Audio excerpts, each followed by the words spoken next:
আসসালামু আলাইকুম সবাইকে।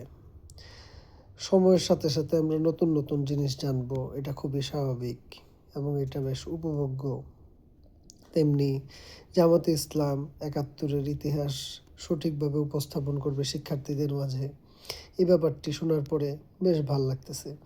এই যে ভবিষ্যতে চমৎকারভাবে তারা তুলে ধরবে নতুন আঙ্গিকে নতুনভাবে, এই যে ভিন্নভাবে যে জিনিসগুলো আমরা জানতে পারবো, স্বাভাবিকের থেকে অন্যভাবে চিন্তা করতে পারবো। এই সুযোগটা দেওয়ার জন্য জামাতে ইসলামকে বিশেষভাবে ধন্যবাদ জানাই। এই যে তারা এই এফোর্টটা দিবে, এই যে চেষ্টা, এই যে কাজ, এই ইনভেস্টমেন্টটা, তার জন্য তাদের জন্য শুভকামনা।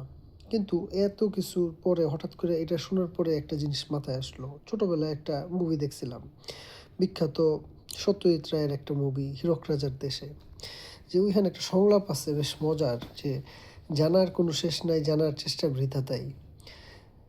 কেন জানি মনে হইছে এটার কথা ঠিক জানি না। জাস্ট খালি মনে হইলো আরকি। এখন জানি না কি হবে। তবে এই ব্যাপারটার জন্য শুভকামনা। দেখি ওনারা কতটুকু ভিন্ন আঙ্গিকে বা সঠিকভাবে আমাদের সামনে তুলে ধরতে পারে। Hope for the best. শুভকামনা রইলো।